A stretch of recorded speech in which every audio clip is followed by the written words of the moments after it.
കാട്ടാനാക്രമണത്തിൽ വയോധികന് പരിക്കേറ്റു. ചിന്നക്കനാൽ ബേൽറാം സ്വദേശി സൗന്ദരരാജനാണ് പരിക്കേറ്റത്. 68 വയസ്സായിരുന്നു. കൃഷിയിടത്തിൽ ജോലി ചെയ്യുന്നതിനിടയിലാണ് കാട്ടാനാക്രമണം ഉണ്ടായത്. ഒപ്പമുണ്ടായിരുന്ന കൊച്ചുമകൻ ഓടി രക്ഷപ്പെട്ടതിനെ തുടർന്നാണ് ആക്രമണ വിവരം പ്രദേശവാസികൾ അറിയുന്നത്. ചക്കക്കൊമ്പനാണ് ആക്രമിച്ചത്.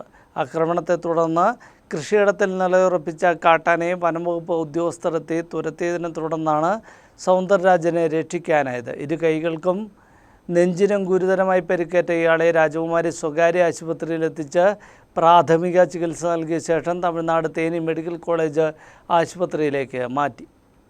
ചക്കക്കൊമ്പന്റെ ആക്രമണത്തിൽ ചിന്നക്കനാൽ ബേൽറാം സ്വദേശിയായ കർഷകന് ഗുരുതര പരിക്കേറ്റു.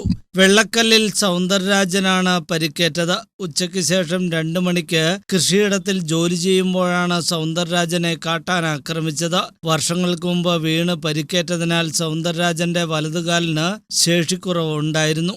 അതിനാൽ കാട്ടാന ആക്രമിക്കാനെത്തിയപ്പോൾ സൗന്ദരരാജന് ഓടി രക്ഷപ്പെടാൻ കഴിഞ്ഞില്ല. സൗന്ദരരാജന്റെ മകളുടെ മകൻ റൈസണും കൃഷിയിടത്തിലുണ്ടായിരുന്നു. സൗന്ദരരാജനെ ആന ആക്രമിക്കുന്നത് കണ്ട് റൈസൺ ഓടി റോഡിലെത്തി നാട്ടുകാരെ വിവരമറിയിച്ചു. നാട്ടുകാർ സ്ഥലത്തെത്തിയപ്പോൾ ആന അവിടെ തന്നെ ഉണ്ടായിരുന്നു. തുടർന്ന് വനംവകുപ്പ് ഉദ്യോഗസ്ഥർ എത്തിയാണ് ആനയെ തുരത്തിയ ശേഷം സൗന്ദരരാജനെ രക്ഷപ്പെടുത്തി റോഡിലെത്തിച്ചത്. കൂടെ പയ്യനുണ്ടായിരുന്നു, പുള്ളിയുടെ പേരക്കിടാവ് ഉണ്ടായിരുന്നു. അവന് ഈ പുള്ളിനെ തള്ളിയിട്ടപ്പോഴത്തേക്ക് പൊക്കാൻ പോയി. അവനെ ഓടിച്ചപ്പോൾ അവൻ വീട്ടിൽ വന്നു, വീട്ടുകാരോട് പറഞ്ഞു. വീട്ടുകാർ അയൽവക്കക്കാരോടൊക്കെ പറഞ്ഞ് അങ്ങനെയാണ് സംഭവം അറിഞ്ഞത്. അപ്പോൾ എന്തായാലും ഇപ്പം നിലവിൽ ജീവനുണ്ട്, കൈയും കാലൊക്കെ ഒടിഞ്ഞിട്ടുണ്ട്. എങ്ങനെയാണെന്ന് അറിയില്ല.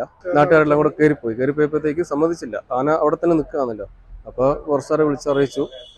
ആൾക്കാരൊക്കെ കൂടി പടക്കമൊക്കെ പൊട്ടിച്ചതിന് ശേഷമാണ് ആളെ കിട്ടിയത്. നെഞ്ചിൽ ഗുരുതര പരിക്കേറ്റ സൗന്ദരരാജന്റെ 2 കൈകളും ഒടിഞ്ഞിട്ടുണ്ട്.